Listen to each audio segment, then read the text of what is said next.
एक बार की बात है, एक राजा था। उस राजा के पास एक बाज था। बाज एक चील की तरह एक पक्षी होता है, तो बाज पाला हुआ था राजा ने। राजा उसको बहुत प्यार करता था। अब एक समस्या थी। देखो, हर जगह समस्या है, राजा के यहाँ भी समस्या है। उसको भी एक कामना थी, उसको भी एक इच्छा थी, दुखी रहता था। ये बाज उड़ता नहीं है। मज़ा आता था, राजा के यहाँ बाज था, अपना आराम से गोदी में बैठता, जैसे लोग बैठते हैं कंफर्ट जोन में अपनी। कौन निकले बाहर, कौन जाए, आज धूप बहुत तेज़ है, आज गर्मी बहुत तेज़ है, आज ठंड बहुत है, अब बादल हो गए, अब धूप खिल गई, अब ये हो गया, अब वो हो गया, अब कपड़े भी चाहिए, अब फलाना भी चाहिए, अब जूते भी वो उस तरह से चाहिए। ये और वो वहाँ गए थे तो वहाँ जूते उतारे थे बाहर, तो उनका गेट खुला हुआ था, कोई जूते उठा ले गया हमारे। अब बताओ हम जाएँ, अब करीब कितने के, जो भी 10-12 हज़ार के जूते खरीदे थे वो चले गए। सत्संग में मत जाना, 10-12 हज़ार के जूते गए। उदाहरण, राजा उसे जब भी अपने महल से उड़ाने की कोशिश करता, वो बाज जाकर एक पेड़ पर बैठ जाता। बोला एक जगह से छूटे दूसरी जगह अटक गए, बस, इससे ज़्यादा नहीं उड़ता था। वो भी आराम तलब था। वहाँ कुछ देर बैठकर फिर वापस आ जाता। हर बार ऐसे ही होता। वो बाज को उड़ाता, बाज जाकर पेड़ पे बैठता और वहाँ से वहीं बैठा रहता। वहाँ से उड़ाओ, डंडा वंडा मारो, खटपट करते रहो, उड़ता नहीं था। वापस आकर राजा की गोदी में बैठ जाता था। राजा को अच्छा नहीं लगता था। वो चाहता था ये बाज है, एक पक्षी है, हवा में उड़े कितना अच्छा लगेगा, आसमान में उड़े कितना अच्छा लगेगा, देखने में कितना आनंद आएगा।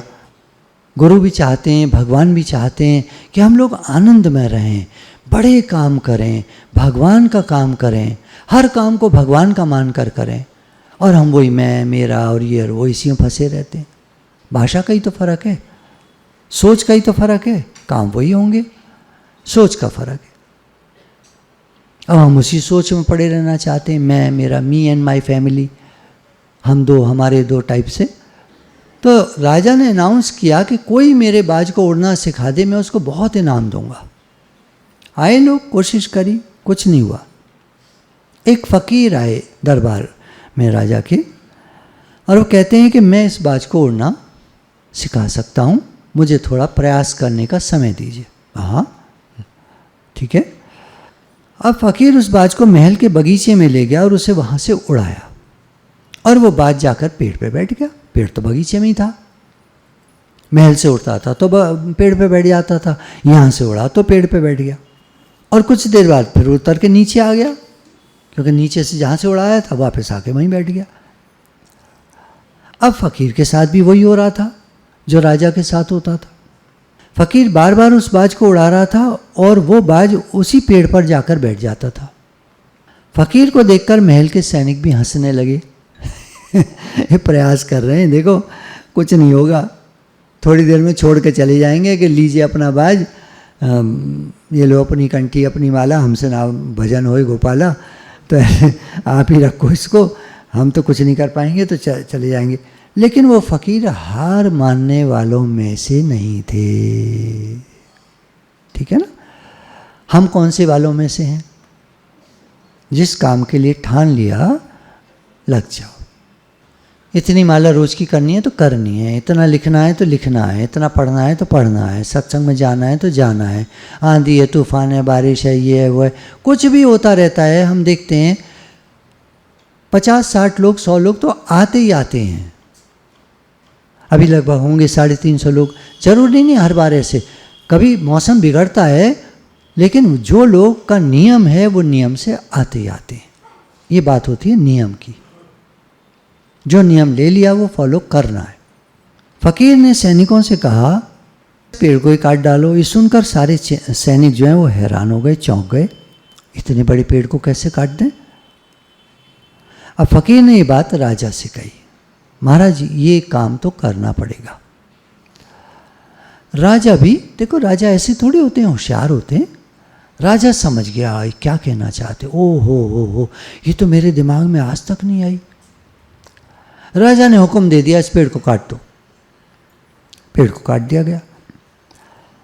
अब उस फकीर ने राजा के सामने ही बाज को उड़ाया। बाज थोड़ा ऊपर गया, पेड़ को ढूंढने लगा, ये पेड़ कहाँ गया, पेड़ कहाँ गया, पेड़ कहाँ गया, है ना। उसे क्या पता था ये कांड हो चुका है। अब वो बाज उड़े उड़े उड़े उड़े सारे बगीचा बहुत बड़ा था, राजा का बगीचा कोई छोटा मोटा होता है, बहुत बड़ा। अब मतलब सारी तरफ उड़े, चारों तरफ उड़े। अच्छा, राजा भी खुश, अरे जो मैं चाहता था वही हो रहा है, ये बाज तो उड़ रहा है। काफ़ी देर तक वो बाज उड़ता रहा, इस चक्कर में वो पेड़ कहाँ गया। अब इतनी अकल उसकी तो काम नहीं कर रही थी, सैनिकों ने काट दिया। अब बेचारे इतने थोड़ी अकलमंद होते, फिर आदमी में उसमें फ़र्क क्या रह गया। चक्कर काट काट के जब वो थक गया, क्यों आदत तो थी नहीं ज़्यादा उड़ने की, आ करके राजा की गोदी में बैठ गया। राजा ने फकीर से कहा, ये तुमने कैसे किया, तुमने इतनी जल्दी इस बाज को उड़ना सिखा दिया। फकीर ने मुस्कुराते हुए राजा से कहा, महाराज मैंने बाज को उड़ना नहीं सिखाया है, बाज तो पैदा होते ही उड़ना सीख जाते हैं। पक्षी जैसे ही घोंसले में से चिड़िया जब धक्का देती है, नीचे गिरता है ज़मीन पर, तो फुदक फुदक के कभी आपने देखा हो कि कोई पक्षी घोंसले में से नीचे गिरा हो तो फुदक के थोड़ी देर तक चलता है और फिर फुर्र से उड़ करके आगे, फुर्र से उड़ करके आगे और फिर फुर्र से उड़ जाता है। कभी आप देखना मौका लगे तो, मैंने तो कई पक्षियों को देखा है ऐसे। भगवान सिखाते हैं इनको उड़ना, कोई सिखाता नहीं है इनको। मैंने तो क्या किया, सिर्फ उसके कंफर्ट जोन को हटा दिया। फकीर ने क्या करा, कंफर्ट जोन को हटा दिया। अब जिस घर में आपको सुख आराम मिलता है, आप सत्संग नहीं जाना चाहते, तो क्या करना चाहिए,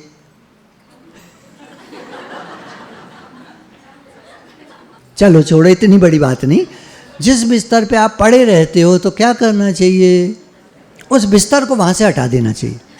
अब खाली कमरे में आप जाओगे, घुसोगे, बार बार जाओगे आदत के हिसाब से, और वहाँ बिस्तर ना पाकर फिर चले आओगे बाहर। और ड्राइंग रूम में मान लीजिए आपकी टेबल और चेयर पड़ी है जिस पे कुछ किताबें रखी हैं, अच्छी ग्रंथ वगैरह रखे हैं, आप उनको पढ़ने लगी जाओगे। रोता क्या ना करता, वो क्या कहते हैं, मरता क्या ना करता, कहावत है ना। फिर जाओगे कमरे में आदत के हिसाब से, अरे बेड तो ही नहीं, फिर आ जाओगे। तो कंफर्ट जोन को हटा देना चाहिए, तब आप सत्संग में लगोगे ठीक से। देखिए, हम सब का लक्ष्य क्या है, हम सब का लक्ष्य भगवत प्राप्ति है, भगवान के पास जाना है। इस जन्म में जाएं, 100 जन्म बाद जाएं, 500 जन्म बाद जाएं, जाना तो वहीं पड़ेगा, क्योंकि हम वहीं से आए हैं, वही हमारा असली घर है। तो फकीर ने कहा, मैंने तो केवल उसके कंफर्ट जोन को हटाया, मैंने उसको उड़ना नहीं सिखाया। वो जो पेड़ था वो उस बाज के आराम करने की जगह थी, उसका कंफर्ट जोन था। और जैसे ही वो पेड़ हटा, वो आसमान में उड़ने लगा। अब आप जब भी बाज को उड़ाएंगे, ये आसमान में ही उड़ेगा, क्योंकि कई बार अभी तलाश करेगा उस पेड़ को। इसकी मेमोरी, इसका दिमाग उतना हम लोगों जैसा नहीं है, इसके माइंड में बैठ गई है बात कि यहाँ से उड़ूंगा तो बाहर पेड़ है। ये बार बार उस पेड़ को ढूंढेगा और उड़ेगा चारों तरफ, और फिर हार कर आपके पास आ जाएगा, लेकिन उतनी देर तक ये उड़ता रहेगा। अब मॉरल स्टोरी का क्या है, सिद्धांत क्या है, ऐसे हमारे साथ भी होता है। हम भी हमेशा अपने कंफर्ट जोन से चिपके रहते हैं, और जब तक वो कंफर्ट जोन हमारे पास में रहता है, तब तक हम उस कंफर्ट जोन से बाहर नहीं निकल पाते। गुरु हमको हमारी कंफर्ट जोन से बाहर निकाल सकते हैं यदि हम चाहें तो, यदि हम चाहें तो। गुरु परम प्रेमी होते हैं, लेकिन हम डरते हैं गुरु के साथ जुड़ने से, क्योंकि हमें पता है कि हमारा सुख आराम, हमारी कंफर्ट जोन चली जाएगी। बस यही बाधा है।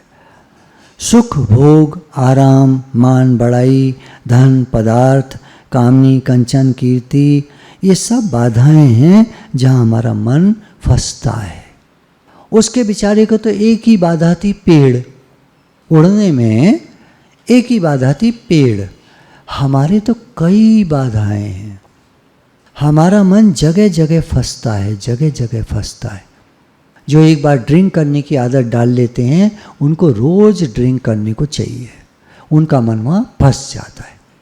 एक होता है कभी आप पार्टी गए, शादी गए, वहाँ आजकल क्या है ना, सोशल वो सब चल गया है। लोग कहते हैं हमको ऑर्थोडॉक्स कहते हैं, पिछड़ा हुआ कहते हैं, मजबूरी में लेनी पड़ती है। अब भैया वो तो आप जानो, कह रहे हैं कि जब इन चीज़ों को कोई भी सिगरेट पियो, चाहे ये चाहे वो चाहे वो, चाहे पान मसाला तम्बाकू ये वो, कोई भी आदत जब पड़ती है आदमी को, तो एक के साथ दूसरी, दूसरी के साथ तीसरी और जुड़ती जाती हैं, आदमी और गुलाम होता चला जाता है। अभी मोबाइल है तो मोबाइल तो ठीक था, बात करने के लिए ठीक था। फ़ोन पहले वहाँ रखा रहता था एक जगह तार से जुड़ा हुआ, अभी वो हाथ में आ गया, कोई खास फ़र्क नहीं हुआ, कोई बाधा नहीं हुई। लेकिन हमने धीरे धीरे आदतें बना ली जो उन लोगों ने हमको दे दी, बना बना के ऐप्स के रूप में। गेम्स हैं। कल किसी ने बताया कि एक बच्चा गेम खेलने की आदत उसको बहुत पड़ गई मोबाइल पर। तो जो भी उसको पैसे मिलते थे घर से, जैसे पैसे मिलते हैं, और मतलब थोड़ा सा बड़ा ही, इतना छोटा बच्चा भी नहीं, 18-19 साल का बच्चा, तो वो आदत पड़ गई गेम्स की ज़्यादा। और उसमें फिर वो भी आता है कि आप बाय करो चीज़ें, क्योंकि फर्दर आपको आगे बढ़ना है उस गेम में, तो ख़रीदना पड़ता है, पैसे पे करने पड़ते हैं। तो अपने कार्ड से वो पे करने लगा, खर्चा हो गया ज़्यादा। अब डर लग गया, माँ बाप मारेंगे, कुछ करेंगे, डांटेंगे, तो उसने गलत चीज़ खा ली मरने के लिए। अभी तो बच गया, जो भी है, जो भी पता नहीं क्या हो रहा है। अभी तो कल की बात है, तो चल रहा है उसका जो भी इलाज। माँ बाप भी डरे हुए हैं सब। अच्छा, बच्चा बहुत डरा हुआ था क्योंकि ज़्यादा पैसा खर्च हो गया। पता नहीं चलता ना, जब आप कोई काम करने लगो गलत काम, तो उसमें पता नहीं चलता है। जुआ खेलने वाले को पता नहीं चलता वो कहाँ तक चला जा रहा है। अगर पता चलता होता तो आप क्या सोचते हैं, युधिष्ठिर क्या बेवकूफ़ आदमी थे? उनको तो महापंडित कहते हैं, बड़े भारी ज्ञानी थे। यक्ष के सारे प्रश्नों के जवाब युधिष्ठिर ने दे दिए, जो उनके और बाकी 4 भाई नहीं दे पाए। पानी पिया और बेहोश होकर गिर पड़े। धर्मराज युधिष्ठिर कहते हैं उनको।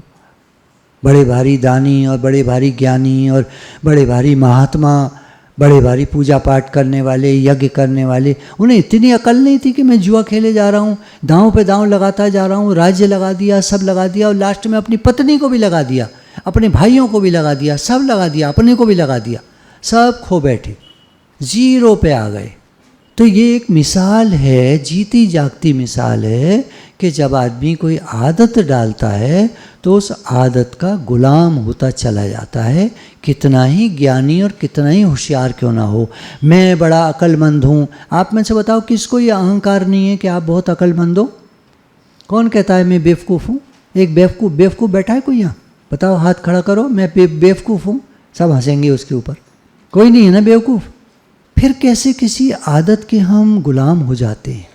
कोई भी एक आदत, 2 आदत, 3 आदत पड़ती जाती हैं और हम गुलाम होते चले जाते हैं उनके।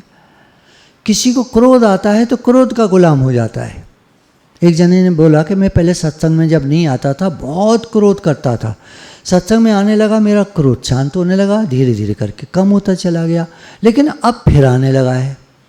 अब इसके 2 कारण हो सकते हैं, या तो उन्होंने सत्संग में आना अब मतलब बंद सही कर दिया है, या दूसरा ऐसा कहते हैं जब कोई साधना के मार्ग पे चलता है भगवान की तरफ तो माया आती है, माया उसको गिराने का प्रयास करती है। जब वो जीत जाता है, ठान लेता है अपने लक्ष्य को, मुझे आगे बढ़ना है, तो वो आगे बढ़ता जाता है और माया पीछे हो जाती है, उसको बढ़ने देती है। और जब वो हाईएस्ट उस पे पहुंचने लगता है, ऐसा होने लगता है कि अब इसको भगवान मिल जाएंगे, तो माया दोबारा अटैक करती है। पता है आपको, इस तरह के उदाहरण हैं हमारे इतिहास में, हमारे शास्त्रों में। माया दोबारा आती है, फिर दोबारा गिराने का प्रयास करती है और बहुत से उसमें गिर जाते हैं, कोई विरला। भगवान ने कहा अनेक बढ़ने वालों में कोई एक मेरे तक पहुंचता है। हम बाकी कहाँ गए? माया हर ले गई। माया सबको मस्त करे, क्या त्यागी क्या बैरागी। माया का स्वभाव ही ऐसा, हमारे माइंड पर अटैक करती है, हमारे मन पर। मन बहुत बलवान है लेकिन हम कमज़ोर पड़ जाते हैं। अभी शायद आपने सुना होगा मन सतोगुण से उत्पन्न है, सुना कुछ ऐसा आया था? हाँ, मन सतोगुण से उत्पन्न है मतलब भगवान से। भगवान ने गीता में कहा, हे अर्जुन मन भी मैं हूँ। लेकिन उसी मन को हम मिलाने लगते हैं संसार से, विषय भोगों से, तरह तरह की चीज़ों में राग कर लेते हैं, द्वेष कर लेते हैं और फिर गिरते चले जाते हैं, बंधन में आते जाते हैं, राग द्वेष के बंधन में, कामनाओं के बंधन में, क्रोध के बंधन में, लोभ के बंधन में, अहंकार के बंधन में आते जाते हैं। तो सुख भोग आराम, मान बढ़ाई, धन पदार्थ, कामनी कंचन कीर्ति, ये सब बाधाएं हैं जहाँ हमारा मन फंस जाता है। अब हमको चाहिए कि हम अपने को गुरु के समर्पित कर दें। कुछ न बिगड़ेगा तेरा सतगुरु शरण आने के बाद, हर खुशी मिल जाएगी कदमों में झुक जाने के बाद। कदमों में झुक जाना क्या है? वो नहीं कदमों में झुक जाएं आप, गुलाम नहीं बना रहे गुरु आपको, आपको गुरु सर्व समर्थ बनाना चाहते हैं। झुकना क्या है? अपने अहंकार को गंवा देना। आपकी चले प्रभु मेरी न चले, यह है अहंकार को गंवाना। भगवान ने कहा गीता में, हे अर्जुन तू मेरी शरण आ जा। जब तू मेरी शरण आ जाएगा तो मैं तुझे सब ताप और पाप से मुक्त कर दूंगा, अर्थात सर्वसमर्थ बना दूंगा, अपने जैसा बना दूंगा। लेकिन पहले तुझे अहंकार को गंवाना पड़ेगा। अहंकार को गंवाना लोगों को बहुत आसान लगता है। ठीक है, जैसे आप चाहो वैसे होगा, हम कुछ नहीं कह रहे, जैसे आप चाहो वैसे होगा। अहंकार गम गया, खत्म। लेकिन ये ऐसी कहानी है, जिंदगी भर खत्म नहीं होती। अहंकार आखिरी पल तक, आखिरी दम तक लड़ता है। लड़ता है किससे? हमको अपने काबू में कर लेता है और भगवान से और गुरु से लड़ता है, मतलब विरोध करता है, उल्टा चलता है। गुरु जो कहेंगे वो नहीं मानेगा। मैं चाहे ये करूं, मैं चाहे वो करूं, मेरी मर्जी। मैं शराब पीऊं, मैं गांजा पीऊं, मैं अफीम खाऊं, मैं ये करूं, मैं वो, कोई भी गलत काम, कोई भी गलत काम, ये तो खैर एक्सट्रीम पे हो गए। कोई भी गलत काम मैं करूं, विषय भोगों में जाऊं, कामनी कंचन कीर्ति में फंस जाऊं, कुछ भी करूं, eat drink and B Mary, खाने पीने भोगने में लग जाऊं, कुछ भी करूं, मेरी मर्जी, मेरी ज़िंदगी है, मेरा पैसा है। ये सब अहंकारी तो है। गुरु के अनुसार चलना मतलब उनकी आज्ञा में चलना। यहाँ एक उदाहरण लूँगा मैं अपना ही। जब मैं बीमार था, जैसे बताया था, कल भी सबको बताया, आपको बताता रहता हूँ। पीछे जब मैं बीमार पड़ा था तो लगभग 1 साल तक मुझे लग गया उस बीमारी से निकलने में। 1 साल लग गया उस बीमारी से निकलने में। और गुरु ने मेरे साथ बहुत मेहनत करी। 3 महीना मैं बिल्कुल अकेला पड़ा रहा बिस्तर पे। उसके बाद जब गुरु आए जीवन में, उन्होंने मेरे साथ मेहनत की और उनको भी बड़ा लंबा समय लग गया मेरे को उबारने में, उठाने में, क्योंकि मन ही मेरा दुश्मन बना बैठा था। ये नेगेटिव हुआ पड़ा था, डिप्रेशन में था, बहुत मतलब शरीर भाव में फंसा हुआ, बीमारी 28 बीमारियां किसी को हों, उस आदमी का आप क्या सोचते हो, क्या कर सकते हो? कोई आपको लिखवा दे 28 बीमारियां हैं इस समय, आप क्या कर सकते हो? कोई है यहाँ बैठा हुआ, कोई बड़ा डॉक्टर आपको मालूम है कोई जो 28 बीमारियों को ठीक कर दे? कोई निगाह में है ऐसा डॉक्टर जो कर सके? ना कोई गुरु ने ऐसा काम किया है। भजन एक, गुरु कर सकते हैं। गुरु सर्व समर्थ होते हैं, महान शक्ति होते हैं। तो मेरा भी बिस्तर से उठने का मन नहीं करता था, एक कंफर्ट जोन बनती जा रही थी। ये मैंने आज सुबह लिख लिया था ताकि मैं आपको ठीक से बता सकूं कि आदमी फंसता कहाँ है। मेरे तो कोई शौक भी नहीं थे, कोई उस तरह का कोई गलत शौक नहीं था मेरे को। मेरे तो शरीर ने ही मुझे फंसा दिया, शरीर ने ही मुझे गिरा दिया, बीमारियों ने मुझे जकड़ लिया, मेरा मन उसमें फंस गया। ये भी एक माया है। शरीर कहते हैं सबसे बड़ी माया है। ये तो छोड़ दो, सिगरेट पीना भी आदमी छोड़ ही देता है। जब कैंसर हो जाता है तो क्या करता है, मरता क्या ना करता, छोड़ ही देता है। गुरुजी से जब भी मैं बात करता तो वो कहते उठो। अब मेरे अंदर दम नहीं उठने का, जरा भी ताकत नहीं, बिल्कुल सारा दम निकल गया, इतना कमजोरी, मेरे से उठा भी नहीं जाता था। और वो कहते उठो, चलो माला कर लो, नाम लिख लो, कुछ पढ़ लो, भागवत जी, श्रीमद् भगवत गीता, नोट्स बना लो किसी किताब से, तुम्हारे पास इतनी सारी किताबें हैं, नोट्स बनाओ, सत्संग करो। मैं कहता था बोलने का दम ही नहीं है। आपको वो दिन याद है जब मैं आता था संडे को, थोड़ी देर बोलता था, फिर थक जाता था, फिर उठकर चला जाता था, चुपचाप नज़रें झुका के आता था, नज़रें झुका के ही चला जाता था। नज़रें झुका के कौन चलता है, कौन चुपचाप अपने में पड़ा रहता है, जो डिप्रेशन में होता है। मुझे कहने में कोई संकोच नहीं है, सच को बताना चाहिए, सामना करना चाहिए। फेस योर फियर्स, डर का सामना करो, नहीं तो डर तुम्हें डरा देगा। अपनी बात को लोग छुपाते हैं ना, वो बातें अंदर पड़ी ही रहती हैं जिंदगी भर, और मर के चले जाते हैं, वो बातें अंदर ही रह जाती हैं और दूसरा जन्म तैयार है। तभी कहते हैं गुरु को मन बेचे सतगुरु के पास, ते सेवक के कारज रास। अपना मन गुरु को दे दो। मन दे दो मतलब सारी बातें गुरु को बता दो। तो मेरा यही काम होता था, रोज़ मैं उनको अपने मन की बातें बताया करता था, अपनी बीमारी, अपनी तकलीफ़। एक एक बीमारी से वो धीरे धीरे धीरे धीरे 1 साल लग गया, तब से लेकर अब तक, फरवरी तक, फरवरी से फरवरी तक, जिसमें वो बराबर मेरे को समय देते रहे, बराबर शक्ति देते रहे, बराबर पॉजिटिव बातें बताना, अच्छी बातें बताना, भगवान से जोड़ना, हर समय भगवान का रास्ता दिखाना, नाम जप कराना। सामने ही रहते थे, फ़ोन पर ही रहते थे, चलो हमारे सामने ही करो, भगवान का नाम लो, बोलो, कुछ भी जो वो चाहते थे, मंत्र बोलो, चलो ये वाला बोलो, ये वाला बोलो। और मैं 2-4 बार बोलकर फुस हो जाता था, दम ही नहीं होता था अंदर में। आपको इसलिए सुना रहा हूँ कि आपको ताकत आए। प्रॉब्लम सबके साथ होती है, मैं जानता हूँ, आप बताओगे नहीं, मैं बता रहा हूँ। क्यों बता रहा हूँ? सबके फ़ायदे के लिए, सबका भला हो। हम बोलते हैं सबका भला हो, चाहता है कोई सबका भला? मैं चाहता हूँ, मैं चाहता हूँ इसलिए बता रहा हूँ। आप चाहते नहीं तो बताते नहीं। देखो, बुरा नहीं मानना, जब तक टॉन्ट नहीं मारा जाता है ना, तो इस मन को चोट नहीं लगती है। टॉन्ट मारने से चोट लगती है इस मन को। हमसे ऐसे कह दिया, हमसे ऐसा तो नहीं है, हम तो बताते हैं, तो बताओ, चलो एक जना खड़े हो जाओ, अपनी कमी बताओ, हमारे अंदर ये कमी है, हमारे अंदर ये कमी है, वो कमी है। हमें गुस्सा बहुत आता है, हम बहू से बहुत लड़ते हैं, हम सास से बहुत लड़ते हैं, बच्चे को पीट देते हैं, उसके नंबर अच्छे आने चाहिए, अच्छे नंबर नहीं आते तो हमारा मूड ख़राब हो जाता है, हमारा ये है, हमारा वो है, हमारा किचन ख़राब है, हमारा ड्राइंग रूम ख़राब है, हमारा बाथरूम ख़राब है, हमारे अंदर ये खराबी है, हमारे पति ऐसे हैं, हमारी फलानी ऐसी है, हमारा बच्चा ऐसा है, मैं ऐसी हूँ, मेरी ऐसी आदत है। आप बोलो मेरी ऐसी आदत है, मैं ऐसा हूँ, मैं वैसा हूँ, मेरा पैसे में बहुत आसक्ति है, मेरी कई चीज़ों में आसक्ति है, उनके नाम बताओ। कर सकते हो ऐसा खड़े होके? दम है?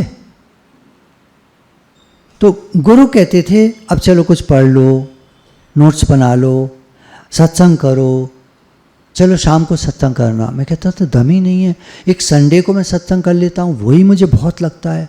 फिर फ्राइडे शुरू करा, बहुत लगता था, बहुत ज़्यादा लगता था। फ्राइडे करके थक जाता था, संडे को करना मुश्किल पड़ता था, लेकिन कोई बात नहीं, जूस वूस पीकर, दवाइयाँ लेकर, यहीं आपके सामने 4-4, 6-6 दवा खाता था, तब जाके सत्संग कर पाता था।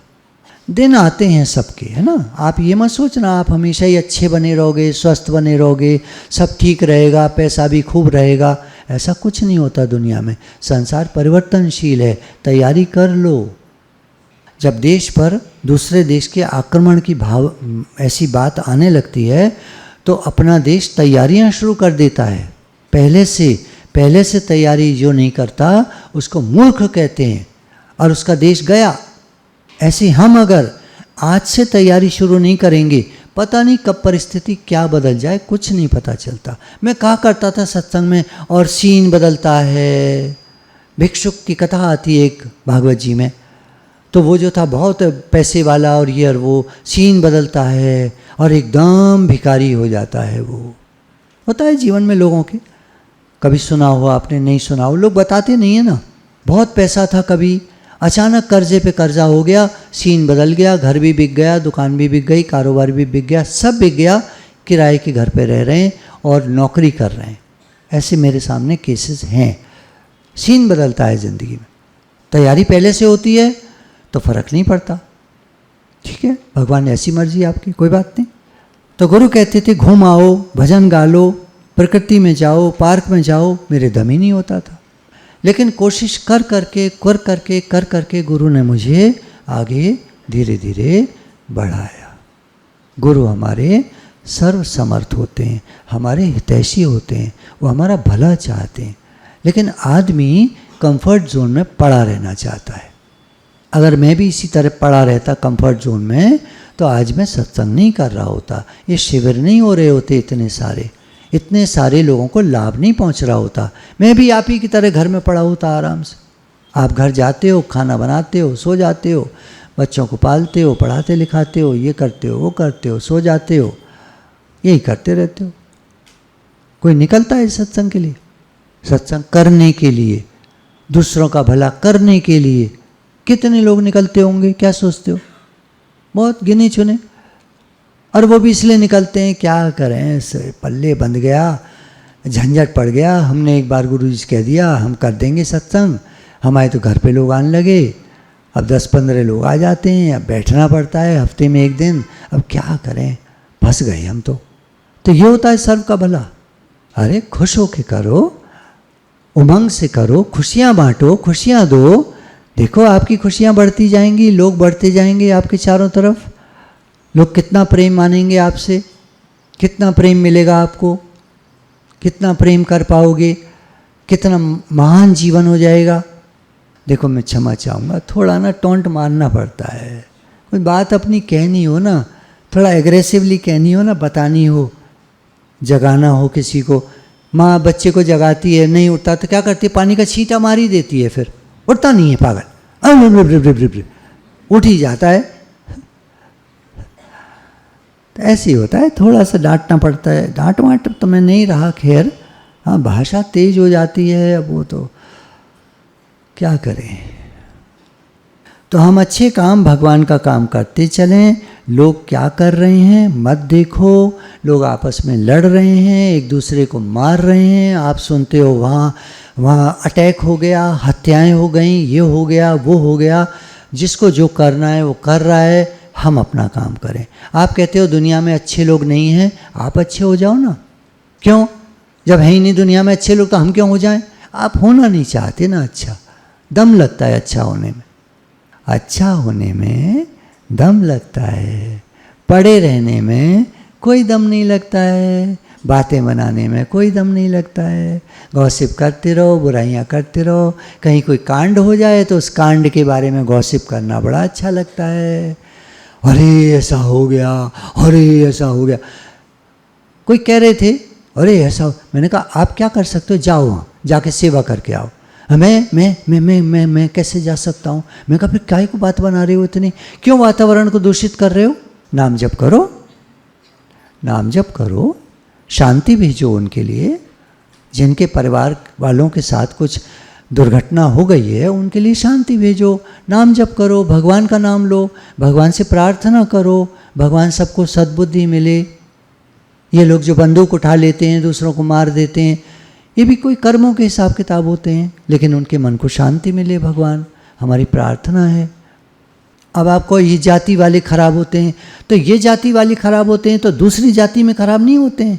ये दूसरी जाति वालों ने ही दूसरे लोगों के साथ मिल करके भारत को बर्बाद किया है। खाली एक ही नाम लूँगा, आज मोदी जी जितनी मेहनत कर रहे हैं, दूसरे उसी जाति के, हमारी ही जाति के लोग उनको गिराने में नहीं लगे हुए हैं। अरे आप कहते हो वो जाति वाले खराब हैं, दूसरी जाति को आप बताते हो, हमारी जाति वाले कौन से अच्छे हैं? उन्हीं को गिराने में लगे हुए हैं, जो देश के लिए कितना कार्य कर रहे हैं, कितनी मेहनत कर रहे हैं। एक से एक बदमाश तो हमारी जाति में पड़े हुए हैं, दूसरी जाति को क्या दोष देते हो? गोली मार दी, फलाना कर दिया। तुम्हारे हाथ में बंदूक नहीं है, बस यही फर्क है, नहीं तुम कौन से कम हो जो गोली मारने में। मतलब अब देखो जब भाषण होता है ना तो ऐसी थोड़ा तेज हो जाता है। देश की बात आती है ना तो फिर आवाज़ तेज हो ही जाती है, जोश आ जाता है ना।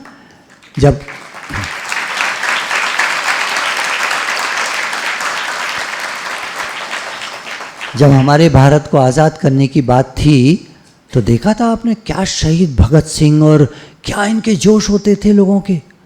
नाम तो याद नहीं रहते, इतने सारे नाम, क्या इनके जोश होते थे। सुभाष चंद्र बोस, बदमाशों ने उनके प्लेन को जो भी कर दिया, पता नहीं क्या कर दिया, आज तक पता नहीं चला। एक से एक तो जो पायलट था उसमें कोई कम होगा, वही बदमाश होगा, उसको पैसे मिल गए होंगे, अब लेके कहाँ चला गया, कहाँ मार दिया, क्या कर दिया, पता नहीं चला। हमारी जाति में कौन से अच्छे लोग हैं? चलो आ जाओ, बात करते हैं दूसरी जाति वाले खराब हैं, तुम्हारे कौन से अच्छे हैं? एक से एक भ्रष्ट तो पड़े हुए हैं हमारी जाति में ही, रिश्वत लेते हैं, घूस लेते हैं, दूसरों का बुरा करते हैं, नफरत करते हैं दूसरों से, सारे इसी जाति में पड़े हुए हैं।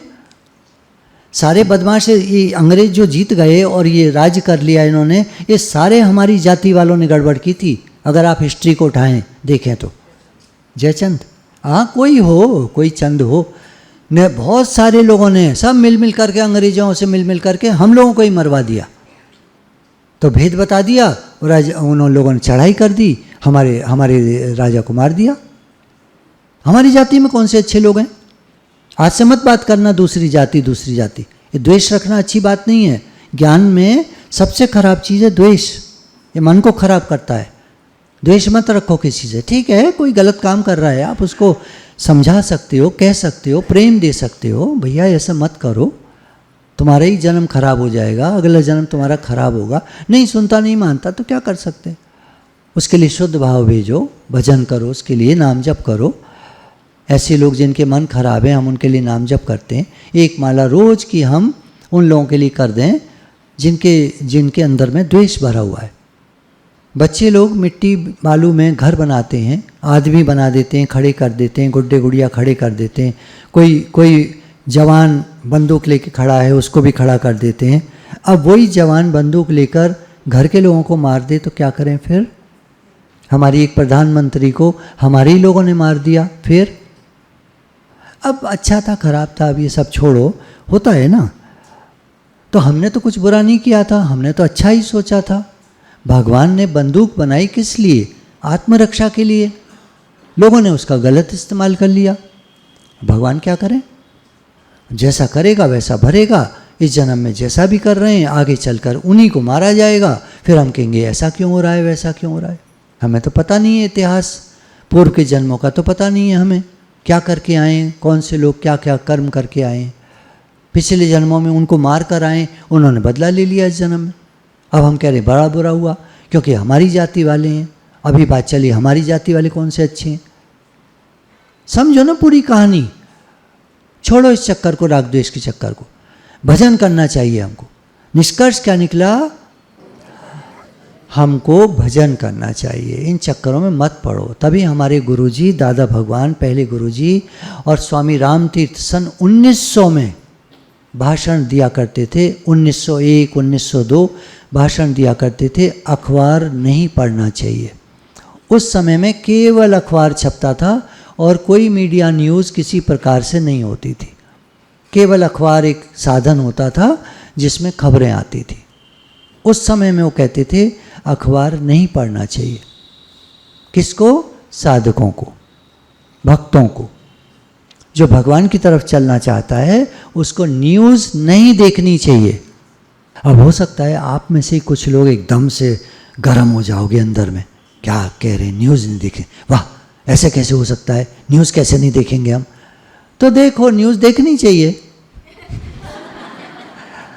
उसके बाद परिणाम भी आप ही भुगतना, परिणाम आप ही भुगतना। आपका मन चलेगा, आपका मन खराब होगा, आप दुखी होगे, गालियाँ दोगे लोगों को, गवर्नमेंट को भी गालियाँ दोगे, सबको गालियाँ दोगे, आप ही गिरते चले जाओगे, अधोगति में जाओगे, जन्म मरण में जाओगे, दुख पाओगे। और प्रश्न मत करना फिर न्यूज़ देखो तो, यहाँ मत प्रश्न करना, मैंने तो बोल दिया न्यूज़ मत देखो।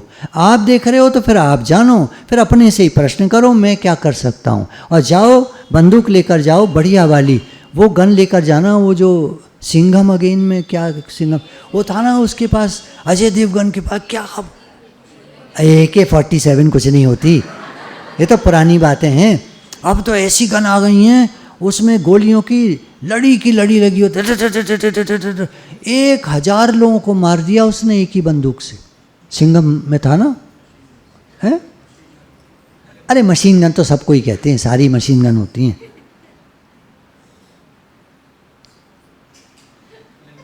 बंदूकों के नाम दे दिए, हे भगवान, अरे बाप रे, अरे बाप रे, कितने प्रकार की बंदूक आती हैं, हे नाथ, भैया रखो इसे। सबको मशीन गन कहते हैं जो मशीन की तरह चलती हैं, ढिढिर ढिढिर ढिढिर ढिढिर, है ना, आवाज़ से पता चल रहा हो, ये मशीन गन होती है। क्यों? ये गन होती है, ये सादा गन होती है। तो क्या है, जैसा होना होता है वैसा हो रहा है, क्यों दिमाग खराब करते हो, क्यों मन को लगाते हो, आत्मोद्धार करो, इसी जन्म में हम मुक्त हो जाएं, अपना उद्धार कर। वाह साहब वाह, तो वाह साहब वाह तो कर लो जो कर सकते हो, तो फिर कर लो ना जो कर सकते हो, बातें क्या बना रहे हो, करेंगे भी कुछ नहीं ना, मैं अकेला क्या कर सकता हूँ, तो बात मत करो, भजन करो। जो कुछ नहीं कर सकते वो ज़्यादा बात करते हैं, देखना कभी भी। एक कहावत है बड़ी पुरानी, कमाऊ आए डरते, निखट्टू आए लड़ते। कमाऊ पुत्र होगा वो चुपचाप आएगा, घर में बैठेगा, जो भोजन बना होगा खा लेगा और जाके अपना सो जाएगा। और निखट्टू जो जैसे कहते हैं ना, उसको नमक हराम कह सकते हो, जो भी कह सकते हो आप, खाता है करता कुछ नहीं है, वो आएगा खाएगा लड़ेगा बातें बनाएगा, सोने नहीं देगा आपको, चैन नहीं लेने देगा, दिन भर बाहर घूमेगा। आपने देखा होगा, सब देखा होगा आपने, ऐसा नहीं है आपने नहीं देखा होगा, सब देखा होगा आपने, सुना होगा, रिश्तेदारी में सुना होगा, कहीं तो सुना होगा। भगवान सर्वसमर्थ हैं, वो सब कुछ कर सकते हैं, सब रोक सकते हैं। लेकिन एक जगह गीता में भगवान ने कहा, हे अर्जुन, कर्म की गति अति गहन है। ये क्यों हो रहा है, क्या हो रहा है, ऐसे क्यों हो रहा है, वैसे क्यों हो रहा है, ये सब कर्मों के फल को लोग भोग रहे हैं। इसमें अर्जुन मैं क्या करूं? जो मेरे को पुकारता है मैं उसकी रक्षा करता हूं, मैं उसको संरक्षण में ले लेता हूं। ऐसा नहीं आज पुकारोगे आज ही काम हो जाएगा। आप जुड़ जाओ भगवान से, लग जाओ भगवान में, दो 10-20 साल दो भगवान को, भगवान से प्रेम बढ़ाओ, 10-20 साल लगाओ, तब भगवान आपकी रक्षा करेंगे। आज पुकारा आज ही रक्षा, वो तो मिरेकल होता रहता है, वो मिरेकल भी होता है, पर हमेशा नहीं होता है ऐसे। इसलिए जोड़ना पड़ेगा भगवान से, लग जाओ। गुरुजी ने एक बात और कही थी, जब शरीर अस्वस्थ होता है, भगवान को जब अपना काम निकालना होता है तो वो उस व्यक्ति का शरीर ठीक कर देते हैं। ये मेरे शब्द हैं, गुरुजी ने तो इसको बहुत अच्छी तरह कहा था, तो मैंने उसको लिखा अपना काम निकालना होता है। जैसे मेरे से उनको, भगवान जी को अपना काम निकालना था तो मेरे को ठीक करना पड़ा उनको। तो करना क्या है, हर समय भगवान का मतलब सिद्ध करते रहो, हर समय भगवान का काम करते रहो, आप ठीक रहोगे।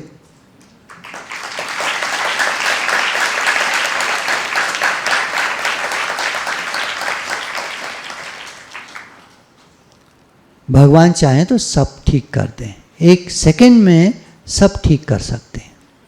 सारी दुनिया भगवान की है, सब कुछ भगवान का है। हमें किसी के प्रति द्वेष नहीं रखना चाहिए, मन खराब नहीं करना चाहिए, अपने भावों को, अपनी सोच को खराब नहीं करना चाहिए, क्योंकि जैसी हमारी सोच होती है वैसे ही हमारा जीवन बन जाता है। इसलिए बदले विचार बदले जीवन। अपने विचारों को बदलना है हमें, तो हमारा जीवन बदलता जाएगा। कभी भी कोई भी व्यक्ति किसी की भी सहायता कर सकता है, इसलिए किसी को बुरा मत समझो। हमारा लक्ष्य खराबी हटाना नहीं है, बल्कि सबको अच्छा बनाना है। पहले अपने को अच्छा बनाना है, फिर सबको अच्छा बनाना है। खराबी हटाने के चक्कर में पड़ोगे तो ज़िंदगी निकल जाएगी, खराबी हटा नहीं पाओगे। अपने को अच्छा बनाने चलो, आपके साथ बहुत सारे लोग अच्छे बन जाएंगे। अच्छाई को बढ़ाना है, भगवान का खूब नाम जप करना है, नाम बढ़ाना है, नाम का प्रचार करना है, पूरा दम लगाना है। भगवान आपका काम हो, प्रभु आपकी चले मेरी न चले, अर्थात आपका काम हो। मेरे जो सकाम भाव हैं भगवान आप इनको जानो, आप देखो, आप कैसे करोगे आप देखो, सब काम आपका हो। मैं आपका काम करूं, आपके लिए जीऊं, खूब आपका नाम लूं, आपका नाम लिखूं। अच्छा बुरा सबके मन में होता है, किसी से द्वेष नहीं करना चाहिए।